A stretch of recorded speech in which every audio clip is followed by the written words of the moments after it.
Hello, I'm the Nostalgia Critic. I remember it so you don't have to. Teenage Mutant fucking Ninja Turtles. This is the shit. When we were growing up, Ninja Turtles were everywhere. Comic books, TV shows, breakfast cereals. They even had a pie named after them.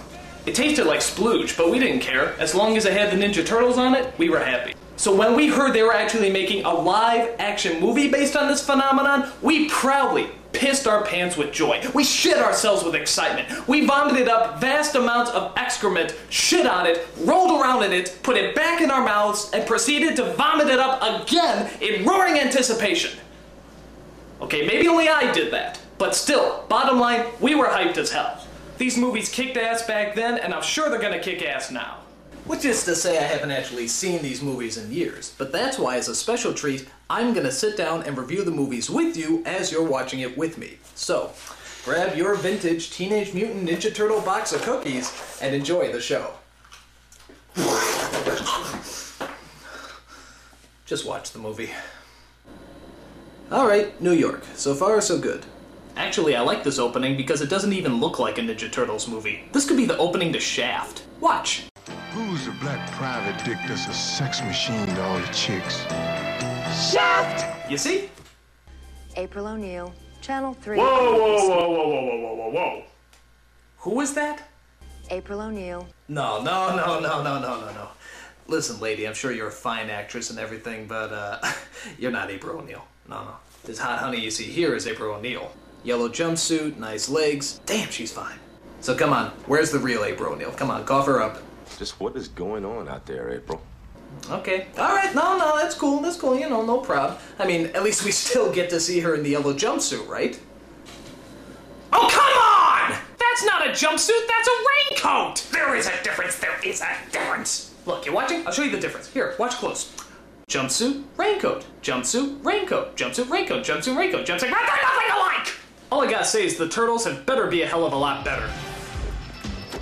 Awesome! Righteous! Excuse me one moment. Oh my god, look at those costumes! Those are incredible! That's exactly what radioactive ninjutsu reptiles in their late teens would look like! I mean, they're unbelievable! I mean, they're phenomenal! I mean, oh my god! I apologize for that, but even you have to admit those costumes are pretty incredible. The guy who put these all together was Jim Henson, the Muppet guy. And do you know how much those puppeteers have to squat in order to get their hands up those asses? It's not even worth thinking about. If this movie was done today, chances are they probably turned them all into computer-generated images. Oh, bullshit! They set out to rescue April from the evil Foot Clan, who want to destroy her because she's giving evil pajama-wearing psychopaths a bad name. Oh no, you didn't! Alright, April's gonna kick some ass. As you probably guessed, the Turtles save April and take her back to their home in the sewers. There she meets the Ninja Turtles' mentor, a giant rat named Splinter. And I have to admit, saying this all out loud is making me realize just how friggin' weird this movie is. Where did they come up with this stuff? So Splinter explains to April the origin and where they came from. You see, years ago, Splinter was just an ordinary pet rat in Japan. After his master is murdered, Splinter somehow makes it to New York and comes across a canister of ooze and 4 baby turtles. Within a day, both the turtles and Splinter grow in size and even begin to form words. Pizza! Pizza! It could happen! Splinter decides to name them after the famous Renaissance painters, because giant mutated turtles seem to scream of the Renaissance period. It made sense back then. Wondering how much acid she dropped, April decides to help them defeat the Foot and bring order to the city. And on their way, they're helped by a vigilante known as Casey Jones, who's pretty cool despite the fact that he looks like Jason's homosexual Canadian brother. Ooh. Now, the leader of the Foot Clan is an evil kitchen utensil known as the Shredder, which everyone says is a giant Darth Vader ripoff, but I don't see the resemblance. I am your father. Okay, it's a ripoff, but you gotta give this guy credit. He has a diabolical scheme to... Actually, what was the plan again? Punish these turtles. I'm sorry, I don't care how menacing or powerful you are, there's no way you can make punishing turtles sound threatening. I'm sorry, it's just not humanly possible.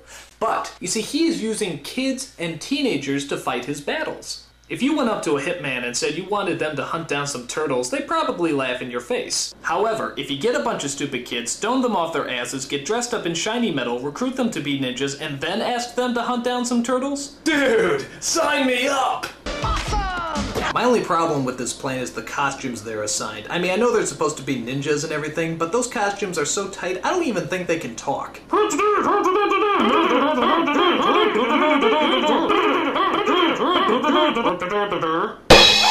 One of the things I love about this movie is the Turtles' disguises, which is pretty much just a trench coat and a fedora hat. How can nobody recognize them in that? I mean, how stupid do people have to be to not recognize a big turtle in a trench coat? Look like sort of a big turtle in a trench coat.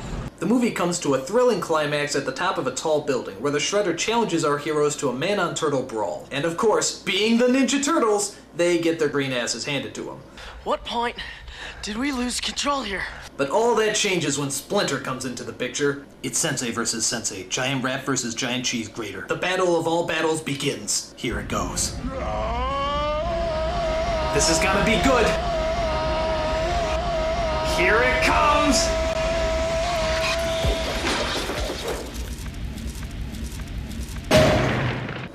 Bullshit! What kind of battle is that? He sticks out his foot like a cartoon character and he trips? What a ripoff!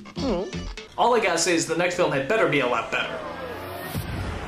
Teenage Mutant Ninja Turtles 2, The Secret of the Ooze. And what exactly is The Secret of the Ooze? It was made in a laboratory. And that's about it. There's not really any surprises on top of that. Kind of a big letdown. But the Turtles are back. And this time around they're, well, more kid-friendly, I guess. After all the parents complained about the violence and swearing in the first film, you know, everything that made it good, the second film tones down the action and the bad language. So instead of using their weapons to fight people, they use stuff like cold food, belts, and yo-yos. You know, stuff you find lying around the house. So now all your kids will know how to turn ordinary household appliances into blunt, badass weapons. Thank you, parents of America. Idiots. And as for the bad language, I don't know. I don't remember too much swearing in the first film. Ninja kicked the damn rabbit. Damn. Okay. So every kid was swearing like a bastard after they saw this movie. But granted, it's a lot better than their original cut. Fuck that, man. Them niggas around the corner tripped out, man. Where my fuck that, man? Where my strap? Fuck that. Never let Spike Lee direct a children's movie. Can you believe this guy? So the story centers around the return of the sinister Shredder. After doing a short ripoff of Tim Burton's Batman, he gets back into action by plotting his revenge against those pop culture spewing reptiles. He steals a canister of ooze from that guy in Titanic and decides to make his own evil mutants. Within seconds, two innocent, harmless animals are transformed into the sinister duo of Bebop and Rocksteady. Yeah, like I said, Bebop and Rocksteady. Now the one scene everyone remembers is the fight scene that takes place in the whitest of all rap clubs led by the whitest of all rappers. You guessed it, Vanilla Ice. Oh no. Gee, it looks like they're pretty freaked out about all those monsters breaking into their club. But wait a minute. I think the Ice is feeling something. I think he's conjuring up a rap, a sort of ninja rap, if you will. Yo, it's the Green Machine. He is! Look at that, a totally unrehearsed yet somehow totally choreographed rap scene entirely made up on the fly. What talent. I gotta tell you, this guy is going places! Like the unemployment line. So the film climaxes as the Shredder drinks what's left of the mutated ooze and turns into a mutant himself. Jesus Christ, look at that. That is a badass villain. It's a super shredder. Alright, this is gonna make up for the shitty climax in the last movie. 4 mutant turtles versus 1 giant mutant shredder. This is gonna be good.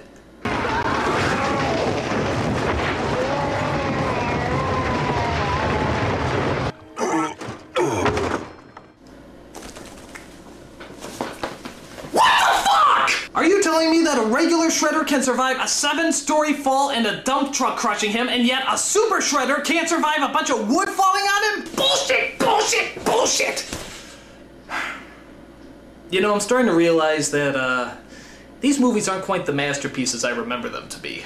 I mean, they're weird as hell, they don't make any sense, and they keep pissing me off with their anti-climaxes. But I shouldn't give up hope. After all, there is still one last movie left, Teenage Mutant Ninja Turtles 3. And seeing how now they've had 2 movies to experiment with and find out what works and what doesn't, I think we can safely assume that this is going to be the best of the bunch. So, sit back and let's enjoy Teenage Mutant Ninja Turtles 3. Oh my god, it's so terrible! It's so terrible!